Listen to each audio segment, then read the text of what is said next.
तो गाइस अब हम लोग डिस्कस करने वाले हैं नेक्स्ट टॉपिक को, जो कि आप लोगों का टॉर्क निकालना है आप लोगों को on a current carrying rectangular loop. मैं समझाता हूँ इसका मतलब क्या है। लूप का मतलब तो पता ही होता है ना बेटा आप लोगों को। लूप का मतलब होता है हमारे पास में क्लोज पाथ। अगर आपके पास में कोई क्लोज पाथ है ना, तो उसी को हम लोग क्या नाम दे देते हैं, यहाँ पे लूप का नाम दे देते हैं। आई होप आपको इतनी बात तो समझ में आती है कि जो क्लोज पाथ होता है ना, उसको हम लूप बोल देते हैं। जैसे हमने ऐसे सर्कुलर के लिए पढ़ा था ना, तो ये क्लोज होता है कि नहीं होता। अब आपको बस रेक्टेंगुलर के लिए पढ़ना है, मतलब इस तरीके से हमारे पास में एक रेक्टेंगल होगा। रेक्टेंगल तो पता है ना आप लोग को, जिसके आमने सामने वाली लेंथ क्या होती है आप लोग की, इक्वल होती है। मतलब अगर ये लेंथ आप लोगों ने एल ले रखी है, तो ये वाली लेंथ भी कितनी होगी आप लोग की, एल होगी। और ये ब्रेथ अगर आपने बी ले रखी है, तो ये ब्रेथ भी कितनी होगी बेटा आप लोग की, बी होगी। मतलब आमने सामने वाली साइड बराबर होती है, ठीक है। बट क्लोज है नहीं है, तो क्लोज का लूप होगा। अब टॉर्क का मतलब मैं आपको समझाता हूँ, ठीक है बेटा। जो टॉर्क होता है ना, टॉर्क को फिजिक्स में हम लोग इस सिंबल से दिखाते हैं। ये जो सिंबल होता है ना आप लोग का, टाउ का सिंबल होता है, ठीक है। टाउ नहीं पढ़ना है इसे, टाउ पढ़ना है, टाउ। टाउ पढ़ना है इसे, ठीक है। टाउ, सॉरी यार, टाउ, ठीक है। टाउ पढ़ते हैं इसको। ये होता क्या है, जैसे मान लो, सोच के देखो कि लेट से आपके पास में कोई डोर है, इस तरीके से आपके घर का दरवाजा है, और आप अपने घर के दरवाजे को खोल रहे हो। तो जब आप अपने घर के दरवाजे को खोलते हो ना, तो आप देखो इस पे ऐसे फोर्स लगाओगे आप लोग। मतलब इस तरीके से आप फोर्स लगाते हो कि नहीं लगाते, इस पे परपेंडिकुलर फोर्स लगाते हो। परपेंडिकुलर 90 डिग्री के एंगल पे। मतलब दरवाजा आपका इस तरीके से रखा है, तो देखो ना, दरवाजा इस तरीके से रखा है और फोर्स आप ऐसे लगा रहे हो, तो इनके बीच का एंगल कितना हो गया, 90 तो हो गया। तो अगर दरवाजा यहाँ पे ऐसा दरवाजा रखा हुआ है ना, फोर्स ऐसे लगा रहे हो आप परपेंडिकुलर, तो आप देखते हो कि दरवाजा थोड़ा सा ट्विस्ट हो जाता है कि नहीं हो जाता, ऐसे घूमता है कि नहीं घूमता। तो उसका मतलब क्या है कि दरवाजे पे क्या लगा हुआ है आप लोग का, यहाँ पे टॉर्क लगा है। समझ पा रहे हो बात को। और टॉर्क का जो फॉर्मूला होता है ना बेटा, वो होता है फोर्स इनटू में, ये परपेंडिकुलर का साइन होता है, ये वाला पता है ना आपको, परपेंडिकुलर का साइन होता है। और इनटू में आता है आप लोग का डिस्टेंस। तो यानी कि टॉर्क का फॉर्मूला होता है बेटा आप लोग का force into perpendicular distance. Perpendicular distance का मतलब क्या होता है कि देखो, जो दरवाजा है ना, और जहाँ पे आपने देखो, आपने अगर यहाँ से, मतलब जहाँ से आपने फोर्स लगाई है, तो ये परपेंडिकुलर डिस्टेंस, ये वाली डिस्टेंस कितनी दिख रही है आप लोग को। मान लो अगर ये ए डिस्टेंस है, तो फोर्स तो एफ हो गई, परपेंडिकुलर डिस्टेंस कितनी हो गई, यहाँ से यहाँ तक की डिस्टेंस। समझ पा रहे हो ना बात को। यहाँ से यहाँ तक की डिस्टेंस ए है, तो ए लिख दिया, ठीक है। तो सिंपल सी बात है, टॉर्क का फॉर्मूला आ जाता है आप लोग का, ठीक है। तो हम बोल सकते हैं कि जो टॉर्क होता है ना, टॉर्क का फॉर्मूला याद रखना, फोर्स इनटू परपेंडिकुलर डिस्टेंस, ठीक है। अच्छा, तो अब आपको क्या करना है, देखो जैसे मान लो हमारे पास में क्या है, कोई मैग्नेट है। अब आपको पता है ना, कोई भी अगर आपके पास में बार मैग्नेट होता है, बार मैग्नेट जानते हो ना आप लोग। जो नॉर्मल मैग्नेट आपने देखा है, सिंपल मैग्नेट कौन सा, जिसका एक पोल नॉर्थ होता है, एक साउथ होता है ना। और इसकी मैग्नेटिक फील्ड नॉर्थ से साउथ की तरफ बन जाती है। मतलब मैग्नेटिक फील्ड आपकी नॉर्थ से साउथ की तरफ होती है, और मैग्नेटिक फील्ड वेक्टर क्वांटिटी होती है। तो इसके ऊपर मैंने एरो लगा दिया इस तरीके से, ठीक है सर। ओके, यहाँ तक बात समझ आती है बेटा आपको। तो मैं एक काम कर देता हूँ, यहाँ पे मैं क्या कर रहा हूँ, पहले दो मैग्नेट बना रहा हूँ, ठीक है। मतलब एक बार मैग्नेट बना रहा हूँ। तो देखो यहाँ पे मैंने क्या किया, इस तरीके से, ये मैंने एक काम करा, यहाँ पे ये मैंने एक नॉर्थ पोल ले लिया, ठीक है। और यहाँ पे क्या करा बेटा आप लोगों ने, इस तरीके से एक साउथ पोल ले लिया। अब मुझे क्या बताओ, मैग्नेटिक फील्ड कहाँ से कहाँ होगी बेटा, बताओ, नॉर्थ से साउथ की तरफ। तो मैग्नेटिक फील्ड कहाँ से कहाँ की तरफ हो जाएगी बेटा आप लोगों की, इधर की तरफ हो जाएगी। तो मैग्नेटिक फील्ड आपकी नॉर्थ से साउथ की तरफ हो गई, नॉर्थ से साउथ की तरफ मैग्नेटिक फील्ड हो गई, ठीक है। आप याद रखना, ये मोस्ट इंपॉर्टेंट डेरिवेशन है ये वाली भी, ठीक है। और मैं आपको अभी बता देता हूँ कि जो हम फॉर्मूला डिराइव करने वाले हैं ना इसमें, ये जो हमारा फॉर्मूला निकल के आएगा ना, वो ये फॉर्मूला निकल के आएगा, torque is equal to NIAB sine theta. ये मैं आपको पहले ही बताता हूँ, ये फॉर्मूला निकाल के दिखाना है हम लोगों को, ठीक है।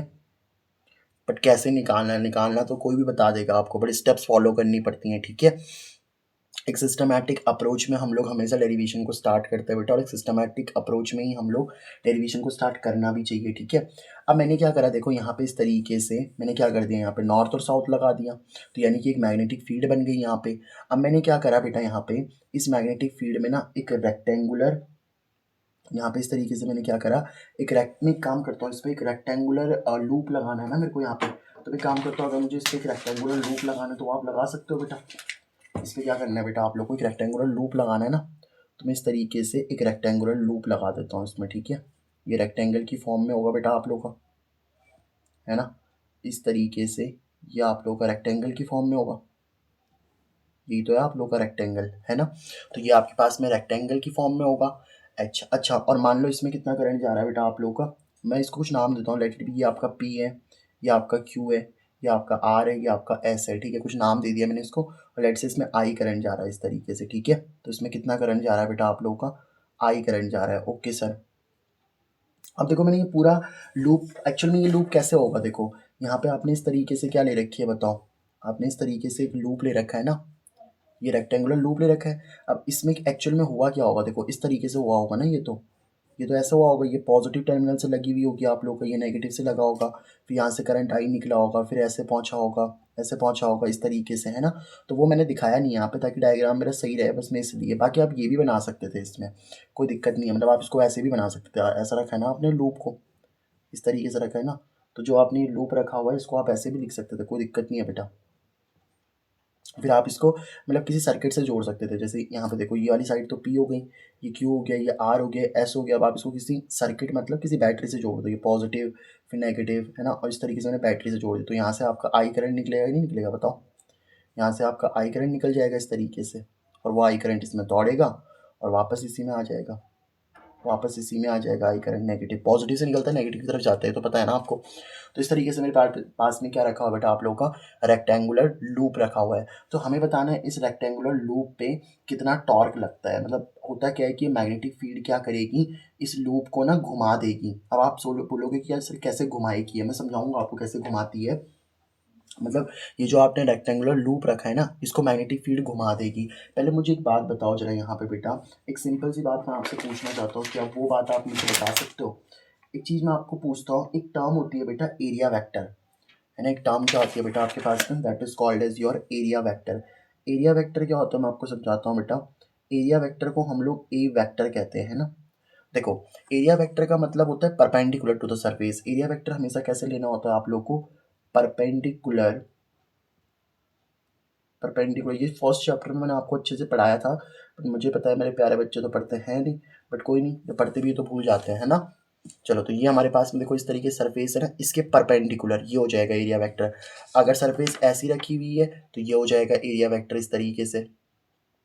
समझ पा रहे हो बात को, मतलब सिंपल सी बात ये है कि अगर आपका देखो जैसे जो भी सरफेस होगी ना उसके परपेंडिकुलर, अभी देखो ये ऐसे रखी हुई है, जो ये आप लोग की रेक्टेंगुलर शीट है ना, इस तरीके से रखी हुई है, रेक्टेंगुलर लूप इस तरीके से रखा हुआ है, मतलब यहाँ तो नॉर्थ पोल है यहाँ साउथ पोल है, इसे बीच में आपने इस तरीके से रेक्टेंगुलर शीट रखी हुई है, ठीक है। तो इसका एरिया वेक्टर कुछ इस तरीके से आ जाएगा, मतलब ऐसा रखा होगा अगर आप लोगों ने, तो एरिया वेक्टर इधर आ जाएगा ना परपेंडिकुलर। देखो इस तरीके से अगर आपने रखी है तो एरिया वेक्टर ऐसे आ जाएगा।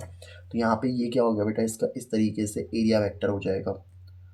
परपेंडिकुलर होता है, मतलब अगर ये सरफेस ऐसे है ना, ऐसे है तो इसके परपेंडिकुलर ऐसे तो हो जाएगा, ऐसी रखी है ना मैंने, तो इसके परपेंडिकुलर ऐसे हो जाएगा, देखो ऐसे, तो परपेंडिकुलर हो जाएगा इस तरीके से, ठीक है। और मैग्नेटिक फील्ड आपकी इस डायरेक्शन में जा रही है बेटा, तो मैग्नेटिक फील्ड तो इस डायरेक्शन में जा रही है सर, तो इनके बीच का एंगल कितना बन रहा है आप लोग का, थीटा एंगल बन रहा है सर इसमें। अब देखो मैं आपको एक चीज़ रिवीजन करवा देता हूँ इस चीज़ का। मैंने आपको एक चीज़ पढ़ाई थी, अगर आपको याद हो तो, एक डेरिवेशन मैंने आपको करवाई थी कि अगर मान लो हमारे पास में क्या है बेटा, इस तरीके से कोई मैग्नेटिक फील्ड है बी, और यहाँ पे आपने क्या कर रखा है, किसी वायर को रखा हुआ है ना, ये क्या है आपके पास में कोई वायर है, और इस वायर में मान लो आपका कितना करंट जा रहा है सर, आई करंट जा रहा है। तो अगर ये मैग्नेटिक फील्ड है और वायर पे आप लोगों का कितना, वायर में कितना करंट जा रहा है, आई करंट जा रहा है, और इनके बीच का एंगल अगर मान लो आपका थीटा है, तो आपको पता है ना कि यहाँ पे कितनी इस मतलब इस वायर पे ये मैग्नेटिक फील्ड क्या करती थी, फोर्स लगाती थी, जिसको हम क्या बोलते हैं, मैग्नेटिक फोर्स बोलते हैं, एफ बी। पहले मैं उसको वेक्टर फॉर्म में लिख रहा हूँ, वेक्टर फॉर्म में उसकी वैल्यू होती थी आई एल क्रॉस में कितना, बी, ठीक है। ये तो उसके मैग्नेटिक फोर्स की वैल्यू हो गई। अगर आपको इसी चीज़ को स्केलर में लिखते थे ना आप लोग, तो इसी स्केलर चीज़ में वेक्टर तो हट जाएगा, तो सिंपल क्या फॉर्मूला बनता था इसका, याद है, वो मैंने आपको याद भी कराया था, बिल साइन थीटा। ये फॉर्मूला याद रखना आप लोग, ठीक है। तो अगर आपके पास में कोई वायर होती है ना, जिस वायर में आई करंट जा रहा है, तो मैग्नेटिक फील्ड क्या करती है, उस करंट कैरिंग वायर होगी ना बेटा आपकी, मतलब ऐसी वायर जिसमें आपका करंट जा रहा है, तो अगर आपके पास में कोई करंट कैरिंग वायर बोल लो या कंडक्टर बोल लो, क्योंकि कंडक्टर में तो करंट जाता है आपका, तो अगर किसी कंडक्टर में करंट जा रहा है ना बेटा, तो उस पर एक फोर्स लगती है, और कितनी फोर्स लगती है sir, BIL sine theta. B magnetic field हो गई, आई करंट हो गया, एल क्या होती है, ये लेंथ, मतलब ये जो वायर की लेंथ होगी ना, इसी को हम एल बोल रहे हैं। देखो यहाँ पे आप देखो एल जो लेंथ है ना, उसको मैंने एक वेक्टर लिखा हुआ है, ये जो एल है ना बेटा आपकी लेंथ है, और लेंथ है तो ये वेक्टर लिखा हुआ है, तो वेक्टर है तो इसकी डायरेक्शन होगी ना, तो इसकी डायरेक्शन हमेशा क्या होती है बेटा, जो करंट की डायरेक्शन होती है। मतलब अगर आपका करंट ऊपर जा रहा है ना इस तरीके से, अगर मान लो आपका करंट ऊपर जा रहा है, मान लो करंट आपका ऊपर जा रहा है, तो एल भी किधर जा रहा होगा आपका, मतलब लेंथ की भी डायरेक्शन किधर की तरफ होगी, ऊपर की तरफ ही होगी। ठीक है। अच्छा एक बात बताओ, जैसे ये वायर है और ये आपकी मैग्नेटिक फील्ड है, तो मैग्नेटिक फील्ड इस वायर पे क्या लगाती है, फोर्स लगाती है। मैग्नेटिक फील्ड इस वायर पे क्या लगाएगी बताओ, फोर्स लगाएगी। तो कितनी फोर्स लगाती है बेटा, बिल साइन थीटा फोर्स लगाती है। अब किस डायरेक्शन में लगाती है पता कैसे निकालते हैं, डायरेक्शन निकालने के लिए मैंने आपको एक ही तरीका बताया कि आप क्या करो कि एल में अपनी जो पहला वेक्टर होता है उसमें अपनी फिंगर्स को रखो। ये पहला वेक्टर एल है ना आप लोगों का, तो पहले वेक्टर में आपने फिंगर्स को रखा और दूसरे वेक्टर की तरफ घुमा दिया, मतलब एल से बी की तरफ घुमाना है। यहाँ पे बी कैपिटल बी आता है, ठीक है। तो एल से बी की तरफ घुमा दो, तो देखो लेंथ ऊपर होगी कि नहीं होगी, सोच के देखो, क्योंकि करंट ऊपर है तो लेंथ भी ऊपर ही होगी। मैंने कहा ना जिस डायरेक्शन में करंट है उसी डायरेक्शन में लेंथ भी लेना है, तो लेंथ ऊपर होगी और मैग्नेटिक फील्ड इधर की तरफ है, तो लेंथ से मैग्नेटिक फील्ड की देखो जब आप लेंथ जिस डायरेक्शन में लेंथ है, पहले वाले वेक्टर लेंथ है ना, तो लेंथ ऊपर की तरफ है, तो जो पहला वेक्टर होता है उसमें फिंगर को रखो। जो फर्स्ट वेक्टर है ना आप लोग का, उसमें आपको क्या रखना है बेटा, फिंगर को, और दूसरे की तरफ कर्ल करना है, मतलब इस लेंथ में फिंगर रख के बी की तरफ कर्ल करनी है। तो लेंथ में फिंगर रख करके बी की तरफ कर्ल करोगे तो देखो थंब किधर जा रहा है आप लोग का, अंदर जा रहा है कि नहीं जा रहा, यानी कि इस वायर पे ये मैग्नेटिक फील्ड किधर की तरफ फोर्स लगा रही होगी बेटा, इनवर्ड की तरफ, अंदर की तरफ इस पे फोर्स लगा रही होगी, ठीक है। आई होप आपको इतनी बात समझ में आती है, ठीक है। अब यहाँ पे भी देखो ऐसा ही तो हो रहा है, ये आपके पास में एक वायर है और मैग्नेटिक फील्ड जा रही है बेटा आप लोगों की। तो अगर हमारे पास में एक वायर है और साथ में क्या है आप लोगों का मैग्नेटिक फील्ड है, तो अगर आपके पास में एक वायर है और साथ में आपके पास में क्या है बेटा, मैग्नेटिक फील्ड है, तो ऑब्वियस सी बात है कि सर उस पर एक फोर्स लग रही होगी। समझ पा रहे हो बात को, मतलब ये जो वायर है ना आप लोग की, इस वायर पे मैग्नेटिक फील्ड फोर्स लगा रहा होगा, तो कितनी फोर्स लगा रहा होगा वो हम लोग देख लेते हैं यहाँ पे, ठीक है। तो अब मैं सबसे पहले क्या निकालने वाला हूँ यहाँ पे, ये जो आपकी पी क्यू साइड है ना बेटा, पी क्यू साइड, इस पे सबसे पहले मैं फोर्स निकालता हूँ, ठीक है। तो मैं क्या निकालने वाला हूँ यहाँ पे, magnetic force, magnetic force on side, ये जो साइड है ना पी क्यू, इस पी क्यू साइड पे अगर आपको मैग्नेटिक फोर्स निकालनी है, तो मैग्नेटिक फोर्स के लिए क्या फॉर्मूला होता है बताओ, F B is equal to, F B is equal to यही तो होता है बिल साइन थीटा, ठीक है सर। अब देखो बी तो ऐसे ही ठीक है बेटा, आई देखो आई करंट जा रहा है ना, देखो पी क्यू में कितना करंट जा रहा है आप लोग का, सर आई करंट जा रहा है। एक काम करता हूँ, ये जो पी क्यू पे फोर्स लग रही है ना, इसको मैं F1 बोल देता हूँ, क्योंकि मुझे अभी क्यू आर पे भी निकालनी है। तो एफ ये जो मैग्नेटिक फोर्स है ना, इसको मैं F1 बोल देता हूँ, क्योंकि अभी मैं कौन सी वाली पे देख रहा हूँ बताओ, पी क्यू साइड पे देख रहा हूँ ना यहाँ पे। तो जब आप पी क्यू साइड पे देख रहे हो तो मैं उसको F1 फोर्स बोल देता हूँ। बिल साइन थीटा कितना होगा यहाँ पे जरा चेक करो।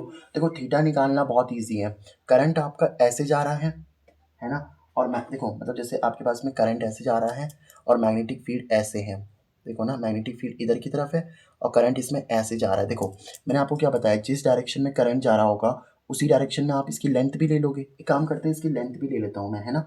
लेट से इसकी लेंथ कितना ले लेते हो बेटा आप लोग, मान लो इसकी जो लेंथ है ना, वो लेंथ हम लोग कुछ ले लेते हैं, लेट से इसकी ये वाली लेंथ यहाँ से ए है, क्या भाई रेक्टेंगुलर है, तो अगर ये ए है तो आमने सामने वाली तो साइड बराबर होती है ना, तो ये ए है तो ये भी कितना होगा बताओ, ए ही होगा।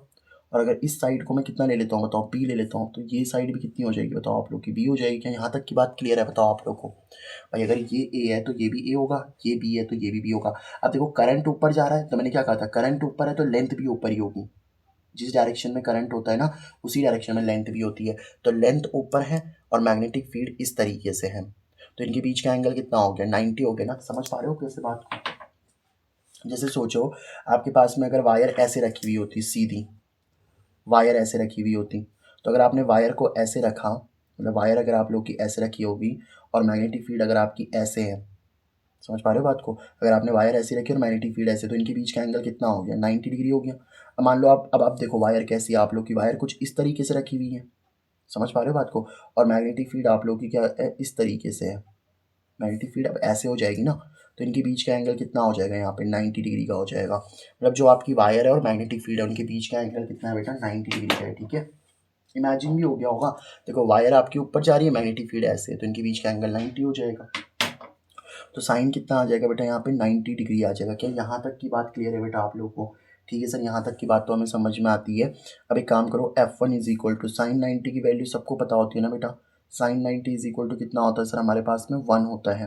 तो ये वाली वैल्यू तो 1 ही आ जाएगी। तो कितनी वैल्यू आ गई पी आई। अच्छा देखो जो फर्स्ट पी क्यू है ना, पी क्यू जो मैग्नेटिक फोर्स हम लोग साइड पी क्यू पे निकाल रहे हैं, तो पी क्यू के लिए लेंथ कितनी है बताओ, आप लोग ले रहे हो लेंथ इसकी बी ले रहे हैं, तो इस एल की जगह पे कितना आ जाएगा, बी आ जाएगा। साथ में साइन 90 की वैल्यू तो 1 हो गई। तो F1 फोर्स कितनी हो गई बेटा आप लोग की, वी आई पी हो गई। क्या आपको इतनी बात समझ में आई? तो जो आपकी पी क्यू साइड होगी ना, पी क्यू साइड, इस पर इतनी फोर्स लग रही होगी। समझ पा रहे हो बात को? इसको मैं फर्स्ट इक्वेशन बोल देता हूँ, कोई दिक्कत तो नहीं है ना इसमें। अब एक काम करो, अब आप एक चीज़ ध्यान से देखना, ये तो हमने magnetic force on side P Q निकाल दिया ना, ये तो मैंने magnetic force on side P Q निकाल दिया। एक बात बताओ जरा, अगर आप लोग ना इस क्यू आर पे देखो, क्यू आर क्या आप लोग की इस तरीके से, क्यू आर आप लोगों की ऐसे है, मतलब क्यू आर इस बार अंदर, मतलब मैग्नेटिक फील्ड इस देखो, करंट आपका इस तरीके से अंदर जा रहा है आप लोगों का, और मैग्नेटिक फील्ड इस तरीके से ऐसे है, देखो ना, वायर अंदर की तरफ जाती हुई दिख रही है और मैग्नेटिक फील्ड ऐसे, तो इनके बीच का एंगल कितना हो गया आप लोगों का, 90 हो गया, है ना। तो अब मैं क्या करने वाला हूँ, अच्छा एक बात बताओ, ये जो जैसे ये वायर रखी हुई है ना आप लोग की, ये वायर क्या रखी हुई है बताओ आप लोग, किस तरीके से रखी हुई है ना वायर, देखो ना, ये वायर है आप लोग की, इसमें आई करंट जा रहा है, और ये आपकी मैग्नेटिक फील्ड बी में रखी हुई है। समझ पा रहे हो बात को, बी मैग्नेटिक फील्ड में रखी हुई है ना ये। तो अब एक बार बताओ, अगर बी मैग्नेटिक फील्ड में ये वायर रखी हुई है, तो इस पे फोर्स तो निकाल दिया हमने बिल साइन थीटा, डायरेक्शन भी तो होगी, मतलब इस पी क्यू पे, सॉरी ये है ना पी क्यू, तो इस पी क्यू पे किसी डायरेक्शन में फोर्स भी तो लग रही होगी, क्योंकि अगर हम किसी वायर को, तो अभी बताया था ना मैंने आपको, जैसे आपके पास में ये वायर है, इस वायर को अगर आप लोगों ने मैग्नेटिक फील्ड में रखा तो इस पर क्या लगती है, किसी डायरेक्शन में फोर्स लगती है, जैसे यहाँ पे इनवर्ड लग रही थी। तो ऐसी क्या होगा, अगर ये आपकी वायर है और इस डायरेक्शन में मैग्नेटिक फील्ड, तो इस पर क्या लगेगी बताओ आप लोग की, फोर्स लगेगी। तो फोर्स निकालने का एक ही तरीका, देखो जिस डायरेक्शन में करंट है उसी डायरेक्शन में एल भी होगा, लेंथ भी होगी। तो अगर आप देखो, आपको क्या करना है, एल से बी की तरफ फिंगर घुमानी है, तो देखो एल ऊपर है और बी इधर है, तो अगर आप एल से बी की तरफ फिंगर घुमाओगे ना, एल से बी की तरफ, देखो करंट ऊपर है तो भाई साहब फिंगर भी ऊपर ही रखनी है, और एल से बी की देखो, एल से बी की तरफ, बी इधर है ना, तो एल से बी की तरफ फिंगर घुमा रहे हो तो थंब किधर जा रहा है आप लोग का, इनवर्ड जा रहा है कि नहीं जा रहा। यानी कि इस वाली वायर पे, ये जो पी क्यू वायर है ना, इस पी क्यू वायर पे इस तरीके से अंदर की तरफ करंट लग रहा होगा, मतलब यहाँ जो फोर्स लग रही है ना आप लोग की, वो इनवर्ड लग रही है। समझ पा रहे हो बात को? मतलब अगर आपको समझाऊं, तो इस वाली वायर पे ना अंदर की तरफ ऐसे F1 फोर्स लग रही होगी, ऐसे F1 फोर्स, इस वाली वायर पे अंदर की तरफ F1 फोर्स लग रही होगी आपकी। ठीक है, क्या यहाँ तक का पॉइंट क्लियर हो गया बेटा आप लोगों का? यहाँ तक तो कोई दिक्कत नहीं है ना। अच्छा अब मैं एक काम करता हूँ, मैं मैग्नेटिक फोर्स ना इस क्यू आर पे भी निकाल देता हूँ, magnetic force on Q R. तो magnetic force on side Q R, है ना। तो magnetic force on side Q R अगर मैं निकालता हूँ, तो एफ बी का आपको फॉर्मूला तो पता ही है, एफ बी का क्या फॉर्मूला होता है, बिल साइन थीटा। अब क्योंकि साइड क्यू आर पे निकाल रहा हूँ, तो अगर मैंने इसको यहाँ F1 फोर्स बोल दिया, तो एक काम करता हूँ, इस वाली को F2 बोल देता हूँ, ठीक है। क्योंकि एक काम करो, वायर का नाम रख लो ना, ये पहली वायर है आप लोग की, ये दूसरी वायर है ना, ये तीसरी है और ये चौथी है, इस तरीके से। समझ पा रहे हो बात को? तो F2 पे अगर आप फोर्स निकालोगे तो बिल तो ऐसे ही, ठीक है, साइन थीटा, साइन 90 हो जाएगा कि नहीं हो जाएगा बताओ, फील आ रहा है कि नहीं आ रहा। देखो करंट आपका अंदर की तरफ है और मैग्नेटिक फील्ड ऐसे है, तो करंट मतलब अंदर है और मैग्नेटिक फील्ड अंदर, करंट ऐसे है और मैग्नेटिक फील्ड ऐसे, तो इनके बीच का एंगल कितना हो गया, 90 तो हो गया, और साइन 90 की वैल्यू तो 1 हो जाती है। तो F2 की वैल्यू भी कितनी आ जाएगी आप लोग की, बी आई एल। अब देखो एल की जगह पे क्या रखोगे, यहाँ से यहाँ तक की लेंथ कितनी है बताओ आप लोग, इस क्यू आर की लेंथ तो ए है ना, तो यहाँ पे ए हो जाएगा आप लोग का, साथ में साइन 90 की वैल्यू कितनी हो जाएगी बताओ, 1। तो F2 फोर्स कितनी निकल चुकी है आप लोग की, बी आई ए निकल चुकी है। क्या यहाँ तक आपको बात समझ में आई बताओ? तो मैग्नेटिक फोर्स और मैंने साइड क्यू आर निकाल दी ना। अब एक काम करता हूँ, मैं इस मैग्नेटिक फोर्स को भी निकाल देता हूँ, जो ये वाली मैग्नेटिक फोर्स है ना, पी एस वाली, इस पी एस वाली मैग्नेटिक फोर्स को मैं पहले इस वाली आर एस को नहीं निकाल रहा, पहले मैं इस पी एस को निकाल रहा हूँ। मैं बताता हूँ मैं ऐसा क्यों कर रहा हूँ, देखो मैग्नेटिक फोर्स, अभी बता रहा हूँ क्यों ऐसा कर रहा हूँ। मैग्नेटिक फोर्स वैसे आप निकाल सकते हो पहले ये वाली भी, कोई दिक्कत नहीं है, बट पहले मैं ये वाली निकाल देता हूँ। Magnetic force on side P S. अब देखो वायर ऐसे ऐसे है और मैग्नेटिक फील्ड ऐसे, देखो करंट बाहर की तरफ आ रहा है ना और मैग्नेटिक फील्ड ऐसे, तो इनके बीच का एंगल अभी भी 90 होगा, ठीक है। तो अगर आप इस पे फोर्स निकालना चाहते हो तो उसको मैं F3 फोर्स बोल देता हूँ। फॉर्मूला क्या हो जाएगा, बिल साइन थीटा का, ठीक है। तो अब एक काम करते हैं, बी तो आप लोग का ऐसे ठीक है, आई भी ऐसे ठीक है, लेंथ यहाँ से यहाँ तक की लेंथ कितनी है, पी एस की लेंथ कितनी है, ए, और साथ में कितना हो जाएगा आप लोगों का साइन थीटा की जगह पे साइन 90 आ जाएगा। तो F3 की वैल्यू कितनी आ गई आप लोग की BIA, साइन 90 की वैल्यू कितना 1, तो F3 की वैल्यू कितनी आ चुकी है बताओ आप लोग की BIA आ चुकी है। अब देखो जो आप बोलोगे कि जो देखो जो F2 फोर्स और जो F3 फोर्स है ना वो सेम है, इस बात को समझ पा रहे हो आप लोग। और एक चीज़ देखना इसमें डायरेक्शन निकालना आप लोग जरा, क्या मुझे बता सकते हो आप डायरेक्शन कैसे निकालोगे आप लोग, सोच के देखो। देखो करंट आपका ऐसे जा रहा है अंदर की तरफ, और मतलब करंट आपका ऐसे अंदर की तरफ जा रहा है, इस तरीके से करंट आपका अंदर जा रहा है और मैग्नेटिक फील्ड आपकी इस डायरेक्शन में है। देखो ना करंट ऐसे अंदर जा रहा है, मैग्नेटिक फील्ड इस डायरेक्शन में। तो आप बता सकते हो इस वाली वायर पे फोर्स किधर लग रही होगी।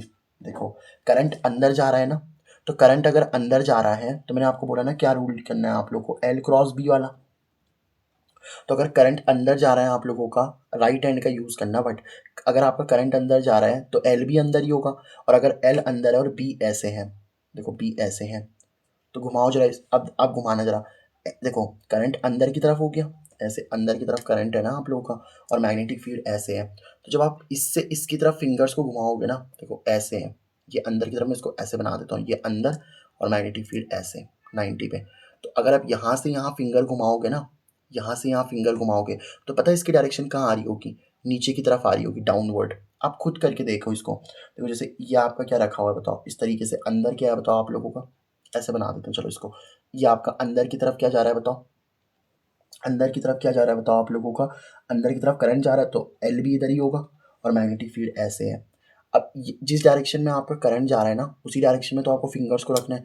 तो इस डायरेक्शन में करंट जा रहा है, तो इधर मैंने फिंगर को रखा, B की तरफ घुमाओ, अब किधर आ रहा है देखो, इधर की तरफ घुमाना, यहाँ से यहाँ की तरफ घुमाओ, नीचे आ रहा है कि नहीं आ रहा। मतलब इस वाली वायर पे जो फोर्स लग रही होगी ना बेटा, मतलब जो F2 फोर्स लग रही है, वो आपकी कहाँ लग रही है सर, डाउनवर्ड लग रही है। तो जो F2 फोर्स है ना बेटा आप लोग की, वो कहाँ लग रही है सर, डाउनवर्ड लग रही है। कि यहाँ तक का पॉइंट आपको समझ में आ रहा है बेटा, ये वाली फोर्स आपकी डाउनवर्ड लग रही है। और एक काम करो, इस F3 वाली फोर्स पे बताना, मतलब सॉरी जो ये मैंने F3 निकाली थी ना, F3 था, ये F4 था क्योंकि मैंने इसको 4 नाम दिया था ना। चलो कोई नहीं, नाम से तो कुछ दिक्कत नहीं है, F4 बोल देते हैं इसको, F4 है आप लोग का ये, ठीक है। अभी जो F4 वाली है ना, इसकी डायरेक्शन बताना। देखो करंट आपका बाहर आ रहा है और मैग्नेटिक फील्ड ऐसे है, खुद बताना ज़रा। करंट आपका बाहर आ रहा है इस तरीके से, करंट आपका इस तरीके से बाहर आ रहा है, ठीक है। करंट बाहर आ रहा है और मैग्नेटिक फील्ड इस तरीके से। अब जिस डायरेक्शन में आपका करंट आ रहा है उसमें फिंगर्स को रखना है, और बी ऐसे, देखो ना करंट बाहर आ रहा है, बी ऐसे, करंट बाहर आ रहा है, बी ऐसे, तो इसमें फिंगर रख के इधर की तरफ घुमाओ, थंब किधर आ रहा है, अपवर्ड आ रहा है कि नहीं आ रहा, समझ गए ना बात को। करंट बाहर आ रहा है और बी ऐसे, तो यहाँ से जब आप फिंगर घुमाओगे तो अपवर्ड आ रहा है ना थंब, तो इसका मतलब जो F4 फोर्स है ना बेटा आप लोग की, वो ऊपर की तरफ लग रही है। F4 फोर्स कहाँ लग रही है बेटा आप लोग की, ऊपर की तरफ लग रही है, मतलब ये आप लोग की अपवर्ड फोर्स लग रही है। अब एक चीज़ देखो, अगर दो फोर्सेस सेम होती है ना, जैसे दो फोर्सेस सेम होती हैं, अगर दो फोर्सेस सेम होती हैं, जैसे मान लो फॉर एग्जांपल मैंने क्या किया, एक ब्लॉक था, इस ब्लॉक पे मैंने यहाँ से एक फोर्स F1 निकाली 5 न्यूटन की, मतलब इस पे मैंने फोर्स लगाई 5 न्यूटन की, और एक F2 फोर्स भी लगाई मैंने 5 न्यूटन की इस डायरेक्शन से।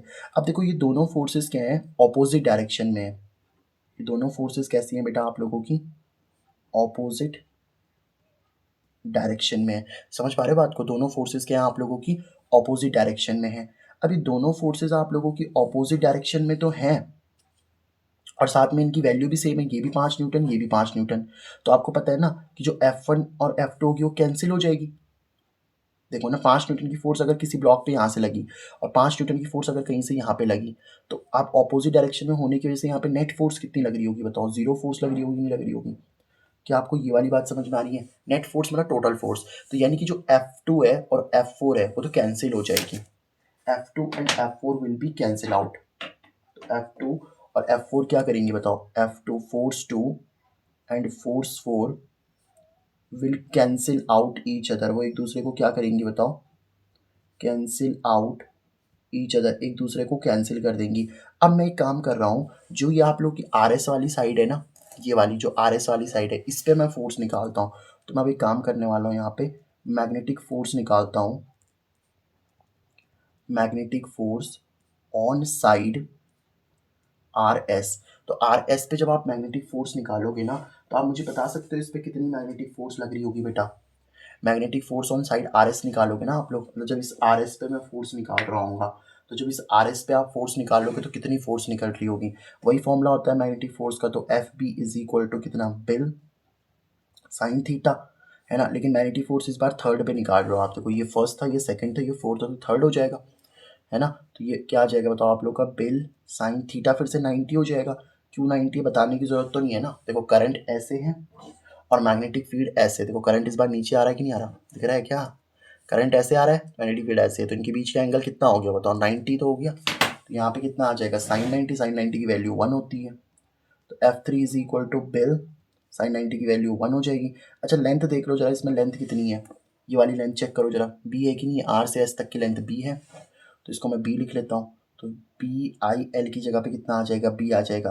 अब आप बोलोगे एक काम करो, आप बोलोगे सर F1 और F3 की वैल्यू भी तो सेम आ रही है, और चलो डायरेक्शन भी इनकी चेक कर लेते हैं। देखो डायरेक्शन कैसे चेक करोगे, करंट आपका नीचे जा रहा है और मैग्नेटिक फील्ड इधर जा रही है, करंट आपका नीचे आ रहा है ऐसे, मैग्नेटिक फील्ड इधर जा रही है, तो क्या करना है बताओ क्या करना है बताओ आप लोग को। भाई करंट आपकी ऐसे जा रही है ना, अरे कोई दिक्कत तो नहीं है इसमें, देखो करंट आपकी ऐसे जा रही है नीचे की तरफ, मैग्नेटिक फील्ड इस डायरेक्शन में, तो करंट जिस डायरेक्शन में जा रहा है मैग्नेटिक फील्ड, देखो करंट ऐसे नीचे की तरफ आ रही है ना आप लोग की, ऐसे करंट आपकी नीचे की तरफ आ रही है, मैग्नेटिक फील्ड इस डायरेक्शन में। तो अगर आप देखो जिस डायरेक्शन में करंट जा रही है उसी डायरेक्शन में एल बी होगा, तो एल से बी की तरफ फिंगर घुमानी है, तो एल से बी की तरफ फिंगर घुमाओ जरा, एल से बी की तरफ फिंगर घुमाओगे ना ऐसे, घुमाओ यार, हाथ ही ना टेढ़ा हो जाए मेरा, एल से बी की तरफ फिंगर घुमाओगे तो ऐसे आ रहा है कि नहीं आ रहा, देखो ये एल और ये बी, तो एल से बी की तरफ फिंगर घुमाओगे तो ऐसे फोर्स आ रही है कि नहीं आ रही बताओ, इस तरीके से बाहर की तरफ फोर्स आ रही होगी, आप लोग की समझ पा रहे हो बात को, इसमें बाहर की तरफ फोर्स आ रही होगी। तो जैसे यहाँ पे देखो F1 फोर्स इनवर्ट थी ना, तो ये फोर्स आउटवर्ड आ रही होगी, अरे समझ पा रहे हो, देखो मैं फिर से समझाता हूँ, टेंशन मत लेना यार, जब तक मैं हूँ ना आपके साथ में आपको समझ जरूर आएगा। देखो ये आपकी, देखो करंट आपका नीचे आ रहा है, ऐसे समझो करंट आपका नीचे आ रहा है, अब आएगा फील्ड, देखो करंट आपका नीचे आ रहा है कि नहीं आ रहा बताओ, मैग्नेटिक फील्ड इस डायरेक्शन में, तो करंट नीचे तो उसी डायरेक्शन में आपको क्या कर देना है बताओ, करंट अगर आपका नीचे है तो उसी डायरेक्शन में फिंगर को करो और बी की तरफ घुमाओ, तो देखो थंब किधर आ रहा है आप लोगों का, करंट नीचे है ना और मैग्नेटिक फील्ड ऐसे, देखो करंट नीचे मैग्नेटिक फील्ड इधर, तो इधर से फिंगर की तरफ, यहाँ से फिंगर अगर आप कल करोगे, दिख रहा है कैमरे में, अबे यार सुनो, करंट नीचे जा रहा है मैग्नेटिक फील्ड इधर है, तो यहाँ से यहाँ की तरफ फिंगर कर्ल करोगे ना, तो ये बाहर की तरफ ही तो आ रहा है, तो हम देखो ये आई, आई मतलब लेंथ, तो लेंथ से बी की तरफ घुमाना है ना, तो एल से बी की तरफ घुमा मेरे भाई, हाथ उठ तो कुछ चला थोड़ा सा आप, हाथ उठ नहीं चलाओगे तो कैसे होगा ना यार। देखो ये एल, ये नीचे आ रहा है ना करंट, तो करंट नीचे आ रहा था, एल भी नीचे हो गया, यहाँ से यहाँ की तरफ फिंगर घुमाओगे तो थंब किधर आ रहा है, आउटवर्ड आ रहा है ना। यस सर, F4 फोर्स जो लग रही है ना बेटा आप लोग की, F3 फोर्स लग रही है आप लोगों की, वो कैसी है बेटा, आउटवर्ड फोर्स है।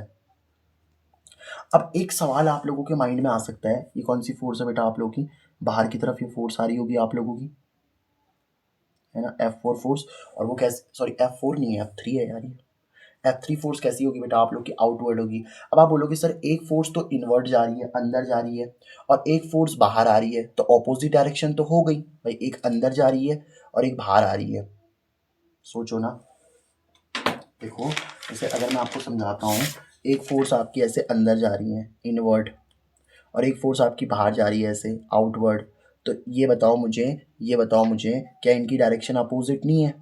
यस सर, इनकी डायरेक्शन तो अपोजिट है, और डायरेक्शन अपोजिट के साथ में इनकी वैल्यू भी तो सेम है, ये वाली वैल्यू देख लो बी आई वी है, और ये वाली वैल्यू भी कितनी है बताओ आप लोग की, बी आई बी, ये सर। तो अब यहाँ पे क्या हुआ सर, अब ये दोनों कैंसिल क्यों नहीं हुई, देखो इनकी वैल्यू सेम थी और अपोजिट डायरेक्शन थी, इसकी वैल्यू और इसकी वैल्यू सेम है कि नहीं बताओ, F2 और F4 की वैल्यू सेम है, और ये डाउनवर्ड और अपवर्ड है, तो इनकी वैल्यू सेम थी और डायरेक्शन अपोजिट थी। वैल्यू क्या थी बताओ इनकी, वैल्यू तो इनकी सेम थी, वैल्यू क्या थी बताओ इनकी सेम थी, और डायरेक्शन क्या थी बताओ, and direction was opposite, direction क्या थी बताओ इनकी अपोजिट थी। तो वैल्यू सेम और डायरेक्शन अपोजिट होने की वजह से ये दोनों एक दूसरे को कैंसिल कर गए ना, तो यहाँ पे भी तो सेम ही है, F1 और F3 भी आप लोगों की सेम है, वैल्यू सेम है और डायरेक्शन अपोजिट, तो ये एक दूसरे को कैंसिल क्यों नहीं करती बेटा, ये इसलिए कैंसिल नहीं करती ना, मैं आपको अब रीज़न बताता हूँ इसका, ये पता क्यों कैंसिल नहीं कर रही एक दूसरे को। एक मिनट, मेरा पेज ढूंढने दो मुझे जिसमें मैंने आपको समझाया था वो वाला, पता नहीं कहाँ दो। देखो यहाँ पे देखो, जैसे मान लो एक व्यक्ति ने यहाँ से फोर्स लगाई, एक व्यक्ति ने यहाँ से फोर्स लगाई, मतलब F1 फोर्स और F2 फोर्स। आप एक चीज़ देखो, लाइन ऑफ एक्शन सेम है कि नहीं है। लाइन ऑफ एक्शन का मतलब होता है कि अगर आप देखो ना, F1 फोर्स भी इसी लाइन पे लगी है देखो, और F2 फोर्स भी इसी लाइन पे लगी है। तो अगर F1 और F2 same line of action पे लगती है ना, तभी वो कैंसिल हो पाती हैं। मतलब अगर आपकी लाइन ऑफ एक्शन सेम होती है ना, लाइन ऑफ एक्शन सेम होती है, तो ही आपकी फोर्सेस कैंसिल हो पाएंगी। मुझे पता है आपको समझ में नहीं आया होगा। देखो, आप F2 फोर्स को देखना बेटा, F2 फोर्स किधर की तरफ है आप लोगों की, मैंने कहा ना डाउनवर्ड आ रही है ऐसे। देखो F2 फोर्स डाउनवर्ड आ रही है, और F4 फोर कैसे जा रही है बेटा आप लोग की, अपवर्ड जा रही है इस तरीके से। तो एक फोर्स आप लोगों की डाउनवर्ड आ रही है और एक फोर्स अपवर्ड आ रही है। तो जो ये फोर्स लग रही है और जो ये फोर्स लग रही है, सेम ही लाइन में चल रही है कि नहीं चल रही, बताओ।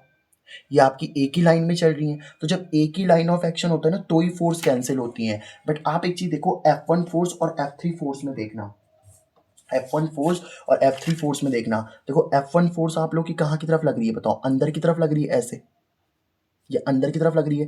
मतलब अगर मैं इसको इमेजिन कराऊं तो ये F1 फोर्स आपकी अंदर की तरफ लग रही होगी, नहीं लग रही होगी, सोच के देखो। और F3 फोर्स आपकी बाहर की तरफ लग रही होगी ऐसे।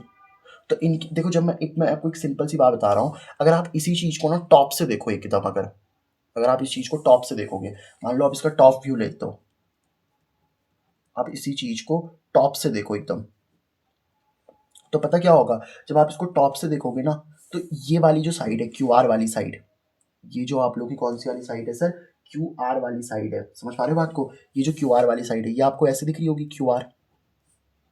समझ पा रहे हो बात को। एक फोर्स आपको देखो, एक फोर्स आपको ऐसे दिख रही होगी F1, जब आप इसको टॉप से देखोगे ना, तो F1 फोर्स आपको इधर दिख रही होगी। समझ पा रहे हो बात को। और F3 फोर्स आपको इधर दिख रही होगी। क्लियर होगी आपको बात, कि यहाँ तक का पॉइंट क्लियर है, बताओ आप लोगों को, क्या इतना पॉइंट क्लियर है। F1 फोर्स आपको ऐसे दिख, जब आप इसको टॉप से देखोगे ना, तो आपको ऐसे तो दिख रहा होगा। देखो जैसे अभी मान लो ये ऐसा रखा हुआ है, अभी ये ऐसा रखा हुआ है, देखो मैं समझाता हूँ आपको, ठीक है। अभी ये ऐसा रखा हुआ है, तो आपको ऐसी साइड ये वाली दिख रही है। अब इसी चीज़ को आप सोचो टॉप से देखो ऐसे, तो आपको ये ऐसे नहीं दिख रहा होगा एकदम सपाट। समझ पा रहे हो बात को। और जब आप इसको टॉप से देखोगे ना, तो ऐसा कुछ आपको दिख रहा होगा, F1 फोर्स अंदर लगती हुई, F3 फोर्स। तो जब आप इसको टॉप से देख रहे होंगे ना, तो टॉप से देखने पे आप लोगों को क्या लगेगा, टॉप से जो अंदर वाली फोर्स है ना, वो आपको इस तरीके से सीधी दिख रही होगी। ये कौन सी फोर्स थी, जो इनवर्ड वाली फोर्स थी, इनसाइड वाली थी जो। और जो बाहर वाली थी वो कैसे दिख रही है पता आप लोग को, इस तरीके से दिख रही है। आप समझ पा रहे हो बात को कि नहीं समझ पा रहे हो, बताओ। और ये वाली जो लाइन थी आप लोग की क्यू आर वाली लाइन, ये आपका क्या है बताओ, ए है। समझ पा रहे हो बात को। ये वाला ए हो गया आप लोगों का, ठीक है। अब अगर मैं इस पर एक लाइन डाल देता हूँ इस तरीके से, अगर मैं एक लाइन डाल देता हूँ बेटा इस तरीके से, अगर आप लोगों ने क्या डाल दी सर, एक लाइन डाल दी। देखो ये आप लोगों का सरफेस होगा ना पूरा। देखो इस तरीके से आप इमेजिन करो, ये सरफेस होगा कि नहीं होगा भाई, ये तो पूरा रेक्टेंगुलर शेप है ना आपका। तो ये रेक्टेंगुलर शेप तो ऐसे होगा, सोचो ऐसे होगा ये रेक्टेंगुलर शेप, ऐसे होगा कि नहीं होगा, सोच के देखो। ये रेक्टेंगुलर शेप तो ऐसा होगा बेटा आप लोगों का। अब देखो तो इसका एरिया वेक्टर कुछ ऐसा होगा भाई। अगर सरफेस ऐसी रखी हुई है, सरफेस ऐसी रखी, तो उसका एरिया वेक्टर ऐसी तो होगा। सरफेस के परपेंडिकुलर होता है ना एरिया वेक्टर। तो अगर ये सरफेस रखी है, तो इसके परपेंडिकुलर कितना हो जाएगा, इसका एरिया वेक्टर हो जाएगा। तो ये वाला एंगल कितना हो जाएगा बताओ आप लोग का, थीटा हो जाएगा। ये एंगल कितना हो जाएगा बेटा आप लोग का, थीटा हो जाएगा। एक काम करो, अगर मैं इसको यहाँ से काटता हूँ, यहाँ से इस तरीके से, देखो अगर मैं इस एंगल को थीटा बोल दूँ, लेट से इस एंगल को, देखो मैं समझाता हूँ आपको। जैसे ये एक लाइन थी ना इस तरीके से, और ये एक लाइन है, ठीक है। और एक लाइन में बीच से डाल रहा हूँ ऐसे, और इस एंगल को मैं थीटा बोल रहा हूँ। देखो ये पूरा एंगल कितना है बेटा बताओ आप लोग का, बस यही हम आगे करने वाले डेरिवेशन में यही समझने वाला पार्ट है। ये कितना है बताओ आप लोग का, 90 है। क्या समझ आ रहा है बेटा आप लोगों को कि नहीं आ रहा है बताओ। ये आपका 90 है, तो टोटल 90 है ना। देखो टोटल 90 क्यों है, ये एक परपेंडिकुलर लाइन, ये भी एक परपेंडिकुलर लाइन, तो इनके बीच का एंगल 90 तो होगा। अब मान लो अगर ये एंगल 60 है, तो ये बचा हुआ कितना हो जाएगा, देखो टोटल 90 है, 90 में से ये वाला एंगल कितना हो गया आप लोग का 60, तो बचा हुआ एंगल कितना हो जाएगा 30 ना। मतलब इस बचे हुए एंगल को क्या मैं 90 माइनस 30 लिख सकता हूँ बताओ। समझ पा रहे हो बात को, 90 माइनस 30 लिख सकते हैं, लिख सकते हैं। अब देखो F1 फोर्स इस देखो F1 फोर्स की लाइन ऑफ एक्शन ये है, और F3 की लाइन ऑफ एक्शन ये है। तो दोनों की लाइन ऑफ एक्शन डिफरेंट दिख रही है कि नहीं दिख रही है आपको। तो क्योंकि इनकी लाइन ऑफ एक्शन डिफरेंट है ना, इसीलिए ये फोर्सेस कैंसिल नहीं हो रही। समझ पा रहे हो बात को? ये अपवर्ड और डाउनवर्ड, अब देखो अपवर्ड डाउनवर्ड वाले का सीन देखना, इसकी लाइन ऑफ एक्शन ये, इसकी फोर्स ये। आप इसको टॉप से भी देखोगे तो ऐसे तो दिख रहा होगा, एक फोर्स ऊपर आती हुई, एक फोर्स नीचे आती हुई, तो ये तो आपको सेम ही दिख रहा होगा। तो इनकी लाइन ऑफ एक्शन तो सेम होगी, जो आपकी कौन कौन सी फोर्स है, F2 और F4 फोर्स है ना, इनकी लाइन ऑफ एक्शन तो सेम है, बट किसकी लाइन ऑफ एक्शन डिफरेंट है ये समझ में आया आपको? F1 और F3 की लाइन ऑफ एक्शन डिफरेंट है। मतलब अगर मैं यहाँ पे बनाऊँ तो इस तरीके से बना सकता हूँ, इसके डायग्राम को बनाना चाहिए हमें, बिल्कुल चाहिए। देखो अगर आप इसका टॉप व्यू देखते हो, टॉप व्यू, तो टॉप व्यू से क्या दिखेगा आप लोग को पता है?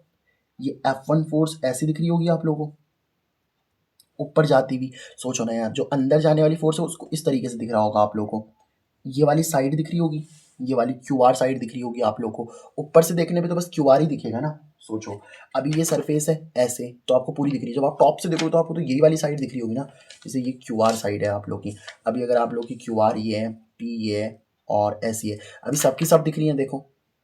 अब इसको ऐसे रखो तो बस सिर्फ ये वाली अगर मान लो यहाँ पे रखे हुए तो सिर्फ Q और R ही तो दिखेगा, यहाँ पे रखे हुए ना, नीचे वाले दिख ही नहीं रहे। समझ पा रहे हो बात को? तो यानी कौन सी लाइन है ये आप लोग की, Q और कितना बताओ R, ये वाली, जिसकी टोटल लेंथ कितनी है बेटा आप लोग की, A लेंथ है, ठीक है। टोटल लेंथ कितनी है बेटा इसकी, A है। चलो इतनी बात तो आपको समझ में आ गई। एक फोर्स तो F1 ऐसे लग रही होगी और एक फोर्स आपकी नीचे की तरफ लग रही होगी ऐसे, ये आपकी F3 फोर्स है, एक F1 और एक F3, ठीक है। इस तरीके से टॉप से अगर आप इसका व्यू देखते हो, ठीक है। चलो अब एक चीज़ देखना जरा, एक चीज़ देखना, मैंने आपको क्या बोला, एंगल लेने थे ना आप लोग को यहाँ पे, तो अगर मैं एंगल ले रहा था तो मैंने इस तरीके से लिया था, इसका एरिया वेक्टर तो ऐसे होगा।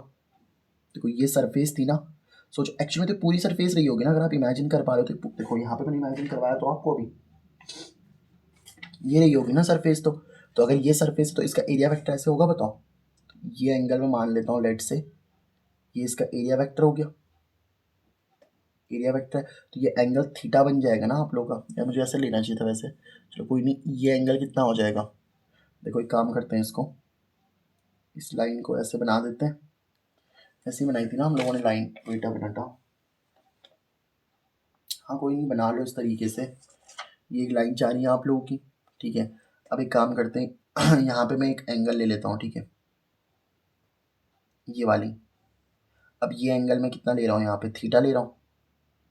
ये एंगल कितना ले लिया बेटा मैंने यहाँ पे, थीटा ले लिया, ठीक है। समझ पा रहे हो बात को? ये मैंने एक लाइन डाल दी इस तरीके से, इस लाइन का नाम रख लेते हैं, इस लाइन का नाम रख लेते हैं हम लोग। और ये लाइन कौन सी होगी बताओ आप लोग की, इस लाइन का अगर हम लोग नाम रखेंगे ना, तो इस लाइन का नाम रखेंगे हम लोग M और N, और इसी लाइन की ज़रूरत पड़ेगी आप लोग को एक्चुअल में, ठीक है। क्यों पड़ेगी अभी मैं समझाता हूँ आप लोग को। देखो तो MN लाइन ले ली, देखो पहली वाली जो फोर्स है ना उसकी लाइन ऑफ एक्शन ये है, तो पहली वाली फोर्स की लाइन ऑफ एक्शन ये है, और तीसरी वाली फोर्स की लाइन ऑफ एक्शन बेटा ये है, लाइन ऑफ एक्शन ये है, ठीक है। तो अब एक चीज़ आपको समझ में आ गई, यहाँ तक की तो कोई दिक्कत नहीं है ना। अब एक काम करो, ये टोटल डिस्टेंस कितनी थी बताओ, A थी ना, मतलब यहाँ से Q से लेके R तक की डिस्टेंस कितनी है बताओ, Q से लेके R तक की डिस्टेंस तो A है सर, तो ये डिस्टेंस भी A होगी, तो ये तो आधी आधी हो जाएगी ना, मतलब ये भी कितना हो जाएगा आप लोग का A/2, और ये भी कितना हो जाएगा बताओ आप लोग का A/2। अच्छा ये एंगल कितना था, देखो ये थीटा था, तो ये टोटल कितना था, 90 था ना, यहाँ से इस लाइन पे और इस लाइन पे ये टोटल एंगल कितना बन रहा था बताओ आप लोग का, 90 बन रहा था, और ये थीटा था, तो ये एंगल कितना बना था, 90 माइनस थीटा, तो ये एंगल भी कितना होगा बताओ, ये वाला एंगल भी तो 90 माइनस थीटा ही होगा, चेक करो। देखो अगर आपके पास में कभी भी इस तरीके से बनता है ना बेटा, क्रॉस टाइप का ऐसे, तो जितना एंगल यहाँ पे बनता है ना, अगर यहाँ पे थीटा बन रहा है तो यहाँ पे भी कितना बनेगा, थीटा बनेगा। अगर यहाँ पे 2 थीटा बन रहा है तो यहाँ पे भी सामने वाले एंगल बराबर होते हैं, अगर ये 2 थीटा तो ये भी 2 थीटा, ये थीटा तो ये भी थीटा, तो यहाँ पे देखो 90 माइनस थीटा, तो ये एंगल, ये वाला एंगल, ये भी कितना हो जाएगा, 90 माइनस थीटा ही हो जाएगा। समझ पा रहे हो बात को? एक काम करता हूँ, इस ट्राइंगल को ले लेता हूँ, इस पॉइंट को O बोल देते हैं, ये वाला ट्राइंगल लो, ट्राइंगल MOQ, इस ट्राइंगल को लेता हूँ मैं, ठीक है। इसको पीछे करते हैं हम, ठीक है, इसी चीज़ को हम लोग पीछे कंटिन्यू करते हैं। तो मैं ट्राइंगल कौन सा लेने वाला हूँ, in triangle MOQ, in triangle MOQ। तो अगर आप MOQ ट्राइंगल लोगे ना बेटा, तो MOQ ट्राइंगल में मैं बस इसी ट्राइंगल को बनाऊंगा ना, देखो ये एंगल तो 90 हो जाएगा, ये तो 90 है ना, दिख रहा होगा यार, ये परपेंडिकुलर ही तो दिख रहा है, तो ये 90 है और ये 90 माइनस थीटा, इसको पीछे अच्छे से बनाते हैं, ठीक है। MOQ, ये 90, ये 90 माइनस थीटा, चलो बनाते हैं इसको। MOQ कुछ इस तरीके से ट्राइंगल बन रहा है ना आप लोग का। यहाँ बनाते चलो रुको, ठीक है। ये एंगल कितना था बताओ आप लोग का 90, ये M, ये O, और ये कितना बताओ आप लोग का Q है सर, चेक करो। और ये एंगल कितना है बेटा आप लोग का 90 माइनस थीटा, है कि नहीं है। ये एंगल कितना है बताओ आप लोग का 90 माइनस थीटा था। ये डिस्टेंस कितनी थी आप लोग की A/2 की। सही बना रखा है ना, कोई दिक्कत तो नहीं है इसमें। ओके सर, कोई दिक्कत नहीं है सर, ठीक है बेटा। तो OM निकालना है आपको, OM निकल सकता है सर। देखो OM कैसे निकलेगा, आपको पता है 90 के सामने वाला जो होता है ना बेटा, वो होता है आपके पास में हाइपोटेन्यूस। अब ये एज अ थीटा अगर आप इसको ले रहे हो तो थीटा के सामने वाला क्या हो जाएगा, मतलब इस पूरे 90 माइनस थीटा को मैं थीटा मान लेता हूँ।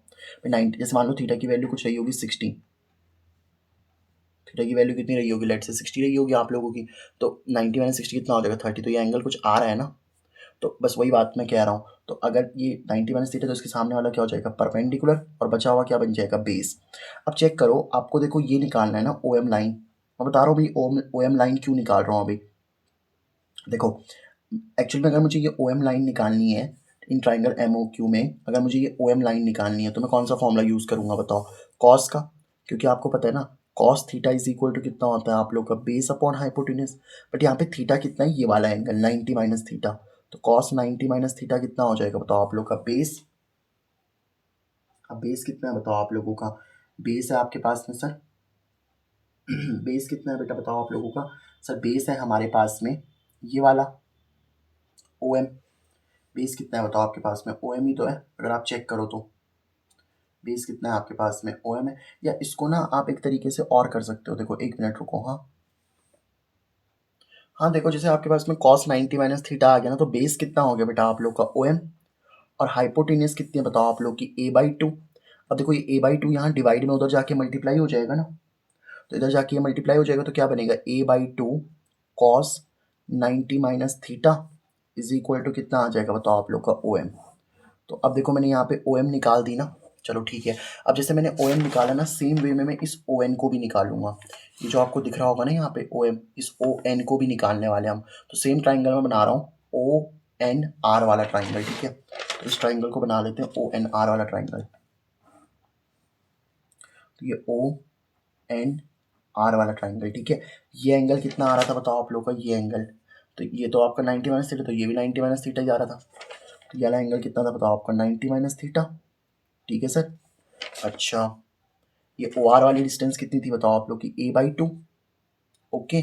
और ये एंगल 90। तो बस मैं एक काम कह रहा हूँ, इस ट्राइंगल ONR में भी ना, इन ट्राइंगल ONR इसमें भी आप एक काम करो, इसमें भी आप एक काम कर सकते हो बेटा। क्या काम कर सकते हैं सर, इसमें भी बस एक सिंपल सा ही काम करना है आपको। क्या काम करना है पता है, इसमें भी आप कॉस लगा दो, तो cos theta is equal to base upon hypotenuse. Theta 90 minus theta लेना है ना, तो cos 90 minus theta is equal to base. Base कितना हो जाएगा बताओ, देखो ये 90 के सामने वाला हाइपोटेन्यूस, ये इसको थीटा ले रहे हैं पूरा, ये 90 था ना, 90 के सामने वाला हाइपोटेन्यूस हो गया। ये थीटा ले रहा है, थीटा के सामने वाला परपेंडिकुलर, और बचा हुआ बेस बन जाएगा। तो बेस कितना लिख रहे हैं आप लोग यहाँ पे ON, और हाइपोटेन्यूस कितना बन जाएगा बताओ, ये है ना हाइपोटेन्यूस A/2। A/2 इधर जाके डिवाइड है, उधर जाके मल्टीप्लाई हो जाएगा, यहाँ डिवाइड है ना, इधर जाके मल्टीप्लाई हो जाएगा। A/2 cos 90 minus theta is equal to ON। अब आपको देखो OM भी मिल चुका है और ON भी मिल चुका है ना। अब एक बात बताओ, टॉर्क का फॉर्मूला क्या होता है आप लोग का, टॉर्क का फॉर्मूला होता है सर फोर्स इनटू में परपेंडिकुलर डिस्टेंस, यही तो फॉर्मूला होता है ना। टॉर्क का फॉर्मूला क्या होता है, फोर्स इनटू परपेंडिकुलर डिस्टेंस। शुरुआत में मैंने आपको बताया था। तो हमें क्या करना था बताओ, हमें इस पूरी कॉइल पे टॉर्क ही तो निकालना था ना, इस पूरी कॉइल पे हमें टॉर्क ही तो निकालना था। अब देखो F2 और F4 फोर्स तो कैंसिल हो गई थी ना, सिर्फ F1 और F3 की वजह से ही तो बन रहा था टॉर्क। F1 और F3 की वजह से ही टॉर्क बन रहा था ना आप लोगों का, क्योंकि वो कैंसिल नहीं हो पा रही थी, उनकी लाइन ऑफ एक्शन अलग थी। समझ पा रहे हो बात को। अब देखो एक फोर्स ये है F1 और एक फोर्स F3 ये है, तो इनके बीच की डिस्टेंस कितनी है, वो ये F1 फोर्स है, ये F3 फोर्स है, F1 F3। तो इनके बीच की डिस्टेंस कौन सी है, MN ही तो है। और MN कैसे लिख सकते हो आप, OM प्लस ON, भाई ये बीच में O है ना, तो OM प्लस अगर ON करते हो तो टोटल MN नहीं मिल जाएगा। OM प्लस MN करोगे ना, OM प्लस MN करोगे, OM प्लस ON करोगे, अगर आप OM प्लस में ON करोगे तो टोटल डिस्टेंस ही तो मिल जाएगी आपको, और परपेंडिकुलर है वो। देखो ये वाली डिस्टेंस परपेंडिकुलर है, तो ओ एम प्लस में ओ एन, ठीक है। फोर्स को एफ लिख लेते हैं इज इक्वल टू टॉर्क, तो टॉर्क इज इक्वल टू कितना आ जाएगा, फोर्स की वैल्यू तो हमने निकाली थी, फोर्स तो सेम है ना, F1 की फोर्स देख लो चाहे F3 की फोर्स देख लो, बी आई की है, तो इसको लिख लेते हैं बेटा बी आई बी इंटू में O M plus O N की वैल्यू भी लिख दो। ओ एम की वैल्यू कितनी है जरा बताना, ओ एम की value sir A/2 cos 90 minus theta, ठीक है, A/2 cos 90 minus theta, plus में ओ एन की वैल्यू भी कितनी है sir A/2 cos 90 minus theta. Okay sir, यहाँ तक का फंडा तो हमें समझ में आता है। तो बेटा टॉर्क का फॉर्मूला क्या हो जाएगा आपका BIB। यहाँ से एक चीज़ देखना, आपने एक फॉर्मूला पढ़ा है क्या, कॉस 90 माइनस थीटा किसके बराबर होता है बताओ, कॉस 90 माइनस थीटा होता है सर साइन थीटा के बराबर। ओके, तो यहाँ से काम करते हैं, A/2 आपका ऐसे लिखिए कॉस 90 माइनस थीटा कितना हो जाएगा साइन थीटा, प्लस में यहाँ पे भी A/2 ऐसे लिखिए कॉस 90 माइनस थीटा कितना हो जाएगा बताओ आप लोग का साइन थीटा। अब देखो दोनों सेम चीज़ है तो ट्वाइस हो जाएगा नहीं है, तो टॉर्क इज इक्वल टू कितना आ जाएगा BIB, ये ट्वाइस हो जाएगा, एक बार ये एक बार ये, तो सेम चीज़ होती है ना A प्लस ए, तो कितना हो जाता है 2A। अब ये दोनों भी तो सेम है तो 2 टाइम्स हो जाएगा, 2 टाइम्स दिस, मतलब इनमें से कोई भी एक वैल्यू ले लेते हो ना, ऐसे इनमें से भी 2 times of A/2 sine theta, तो इस 2 से ये 2 क्या हो जाएगा बताओ आपका कैंसिल हो जाएगा, तो टॉर्क इज इक्वल टू कितना बन जाएगा बताओ हमारे पास में BIB, साथ में कितना आ गया बताओ आप लोग का, ठीक है, साथ में कितना बच गया बताओ आप लोग का A साइन थीटा।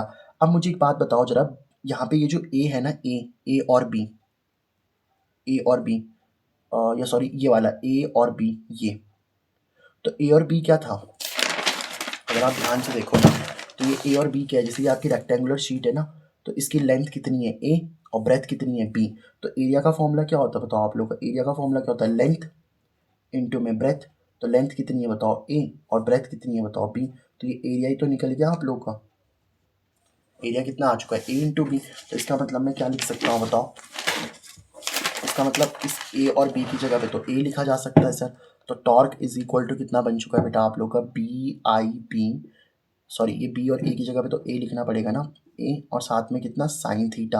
अब मान लो जो आपने कॉइल ली है ना, मान लो लेट नंबर ऑफ टर्न्स, उसमें नंबर ऑफ टर्न्स कितनी है बेटा इन कॉइल इस कैपिटल N, इस कैपिटल N, तो बस अगर उसमें कैपिटल N टर्न्स होती तो इस N को मल्टीप्लाई कर देना बस इसके साथ में, torque is equal to N को मल्टीप्लाई कर दोगे ना इसके साथ में, NIAB, ये तो सेम रहेगा ना, N देखो N लिख दिया IAB और साथ में कितना साइन थीटा, तो यही तो आपका टॉर्क का फॉर्मूला होता है, नियाब साइन थीटा ऐसे याद करते हैं इसको, है ना।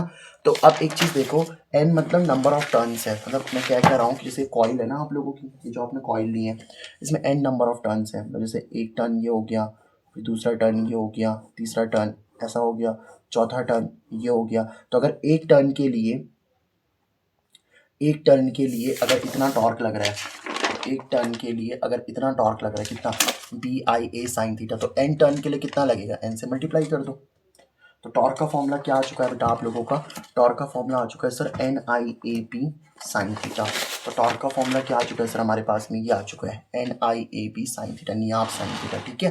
तो ये हमारे पास में टॉपिक खत्म हो गया है बेटा, क्या टॉपिक था सर आप लोग का, torque on a current carrying rectangular loop.